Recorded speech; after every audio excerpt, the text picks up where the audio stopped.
This just in. The Daily Beagle has reported that Sally LaMonaco is playing Mary Jane Watson.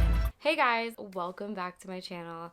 So you've seen the title, but I want to explain the full story as to how, why, what, everything. What was it? Who, what, when, where, why? Yeah. So I just want to start out by saying YouTube has been so important in my life. It has helped me in so many ways. I was constantly watching YouTube all the time, constantly obsessed with my favorite YouTubers and supporting them. I have been so incredibly blessed to have worked with a lot of people that I had been a fan of. I've been blessed to meet incredible people through YouTube. So with that being said, I want to kind of explain my journey through YouTube and how I ended up here. We're going back in time. I am originally from Orlando, Florida. I grew up there as a kid. And when I was like 7 or 8, after watching The Lord of the Rings and a few other movies, I was obsessed. I was like, I need to do this for a living. I need to work in movies. It's happening. I decided I wanted to go to college in high school, and I wanted to go to college in Southern California. That was a dream of mine. So I ended up making that move with my mom, and we decided to be in LA and try it out. But I still had to finish high school, so it was a little difficult learning a completely new city and being completely culture shocked. And I definitely went through a tough time out there in high school. But one night I was at my boyfriend's house. His sister was friends with someone named Greg, and Greg came over and he was wearing a Drive shirt. I remember sitting in my boyfriend's room like working on my calculus homework, and he came in and said hi or whatever, and I was like, oh my god, I love Drive. And Greg just like looked at me and then looked at my boyfriend and was like, who is this redhead chick? Why does she know this movie? And wow, that's cool. I was like, oh yeah, it's a great movie. Greg and I started talking, and he was like, oh, I have a YouTube channel, and he had like 1,200 subscribers at the time, and to me that was a lot. I was like, whoa, you have over 1,000? That's crazy. And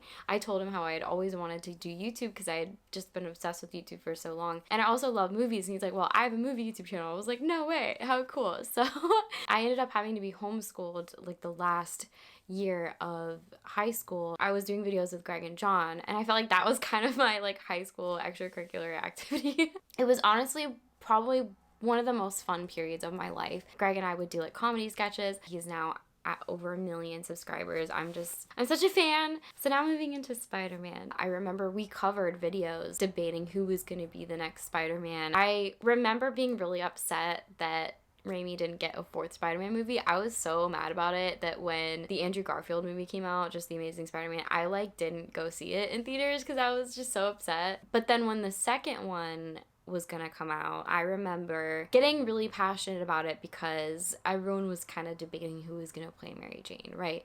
And that character was done dirty in the Raimi movies. I'm sorry. And it wasn't Kirsten Dunst's fault. I don't know what the issue was. I don't know if it was a product of its time or if it was like a studio issue. I don't know. But she was done dirty in those movies. It's frustrating because a lot of people that read the comics are a huge fan of Peter Parker and Mary Jane's relationship. It's a very popular relationship, and unfortunately, it was a miss in the movies. I remember it was before The Amazing Spider-Man 2 came out. There was a lot of talk who was going to play Mary Jane because there were rumors, and this was before Shailene Woodley had been cast. Now, I was still in high school.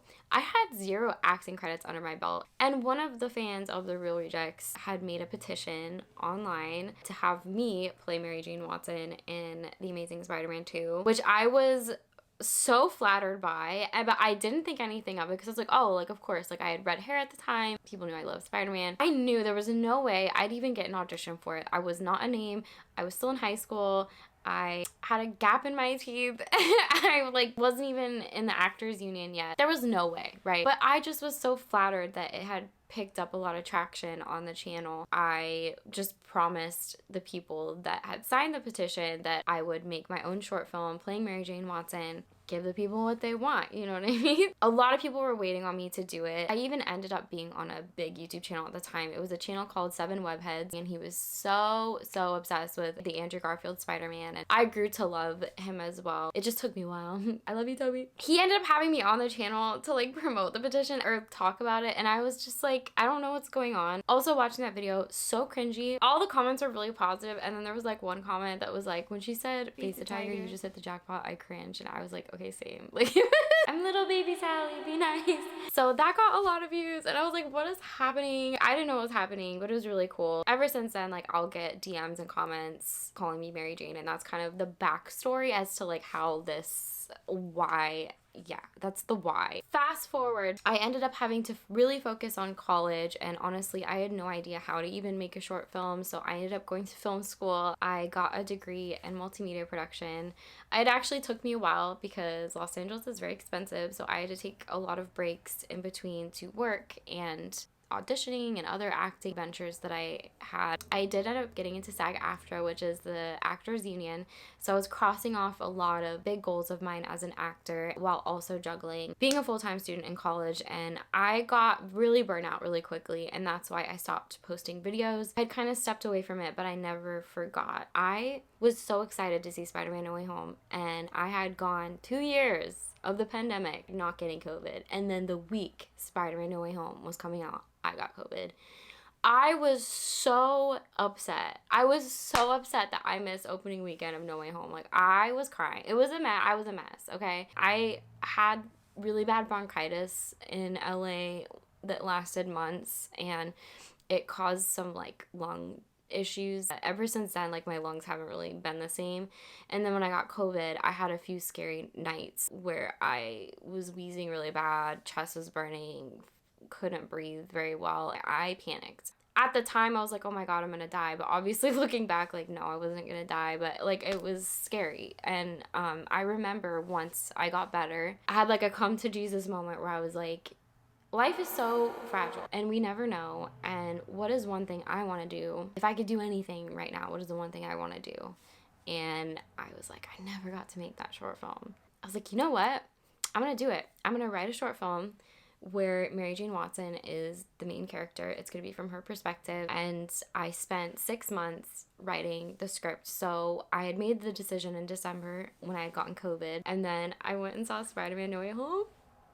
And I cried and screamed, and it was incredible. And it just gave me the passion back for the characters and to write the story. I started writing in January. I finished the first draft by Valentine's Day, actually. I did a reading for it. I did a table reading. People really liked it at the table reading, but I personally wasn't in love with it. And I was like, you know what? If I'm not in love with it, I'm not going to film it. So I kept writing, and I kept rewriting, and then reworking, and then I just completely changed most of it and did another table reading. And that reading, it was like the first one times 10. So I contacted a production company, worked with them a few times, and was like, yeah, you know what, I think they can help me out. That being said, here's where we're at. I have filmed 4 scenes from The Amazing Mary Jane, which is what we're calling it. The script, it's about 40 pages. The short film is going to be about 40 minutes. That is a lot. I don't know why I wrote that much. I was like, it's going to be a short film. It'll be like 15 minutes.